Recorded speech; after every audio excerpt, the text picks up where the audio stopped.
NIA-യുടെ ശക്തമായ ഇടപെടലുകൾ ഉണ്ടായിരുന്നില്ല എങ്കിൽ മാഘമഹോത്സവത്തോടൊപ്പം കേരളവും എരിഞ്ഞടങ്ങിയേനെ. BLM കേരള തമിഴ്നാട് പോണ്ടിച്ചേരി. മഞ്ചേരിയിൽ നിന്ന് NIA കഴിഞ്ഞ ദിവസം അറസ്റ്റ് ചെയ്ത ഹാരിസിൽ നിന്നും പുറത്തുവരുന്നത് ഞെട്ടിക്കുന്ന വിവരങ്ങൾ. കേരളം കത്തിക്കാനുള്ള സ്ഫോടന പദ്ധതി, മാഘമഹോത്സവം തകർക്കുക എന്ന ഗൂഢലക്ഷ്യം, ഒപ്പം വർഗീയ കലാപത്തിനുള്ള മുന്നൊരുക്കങ്ങൾ. മാഘമഹോത്സവം കഴിഞ്ഞ 3 ദിവസത്തിനു ശേഷം ഫെബ്രുവരി 7-നാണ് സ്ഫോടക വസ്തു ശേഖരം പോലീസ് പിടികൂടിയത്. ചെമ്മാട് തലപ്പാറ റോഡിലെ ഫർഹ ഹോളോ ബ്രിക്സ് കമ്പനി വളപ്പിൽ നിർത്തിയിട്ടിരുന്ന ലോറിയിലായിരുന്നു സ്ഫോടക വസ്തുക്കൾ. കേരളത്തെ ആകെ തന്നെ അഗ്നിഗോളമാക്കാൻ പോകുന്നത്ര വലിയ സ്ഫോടക ശേഖരമാണ് പിടികൂടിയത്.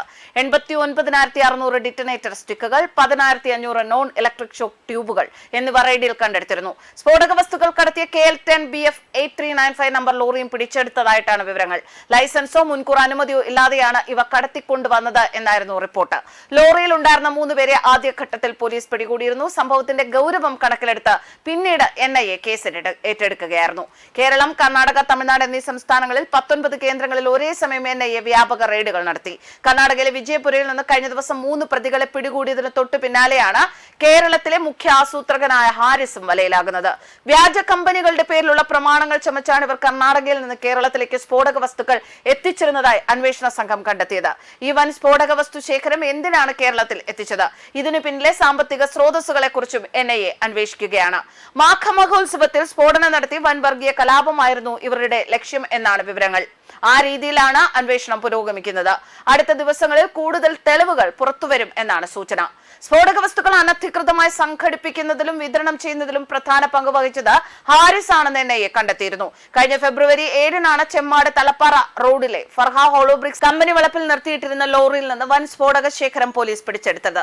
89,600 ഡിറ്റനേറ്റർ സ്റ്റിക്കുകൾ, 10,500 നോൺ ഇലക്ട്രിക് ഷോക്ക് ട്യൂബുകൾ എന്നിവ റെയ്ഡിൽ കണ്ടെടുത്തിരുന്നു. സ്ഫോടക വസ്തുക്കൾ കടത്തിയ ലോറിയും പിടിച്ചെടുത്തിരുന്നു. തുടർന്ന് കേരളം, കർണാടക, തമിഴ്നാട് എന്നീ 3 സംസ്ഥാനങ്ങളെ 19 കേന്ദ്രങ്ങളിലാണ് ഒരേ സമയം NIA വ്യാപക റെയ്ഡുകൾ നടത്തിയത്. എന്തായാലും ഇപ്പോൾ NIA-യുടെ ശക്തമായ ഇടപെടലുകളിലൂടെ കേരളം ഒരു വർഗീയ കലാപത്തിന്റെ വേദിയാക്കാനുള്ള ആ ഒരു ഗൂഢ പദ്ധതിയാണ് ഇപ്പോൾ തകർത്തിരിക്കുന്നത്. മഞ്ചേരിയിൽ നിന്നും പിടികൂടിയ ഹാരിസിൽ നിന്നും ഇനിയും കൂടുതൽ വിവരങ്ങൾ ശേഖരിക്കാനുണ്ട് എന്നാണ് NIA-യിൽ നിന്നും ലഭിക്കുന്ന റിപ്പോർട്ടുകൾ. മാത്രമല്ല, ഇതിനു പിന്നിൽ ആരൊക്കെയാണ് സാമ്പത്തികം നൽകി സഹായിച്ചത് എന്നതും NIA അന്വേഷിക്കുകയാണ്.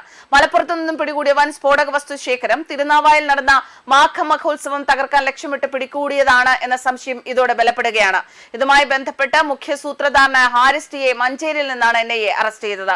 നിർണായകമായ നിരവധി വിവരങ്ങൾ ഇയാളിൽ നിന്നും ലഭിച്ചിട്ടുണ്ട്. ഇതുവരെ 10 പേരാണ് സംഭവവുമായി ബന്ധപ്പെട്ട് NIA-യുടെ പിടിയിലായിരിക്കുന്നത്. News desk കർമ്മൻസ്.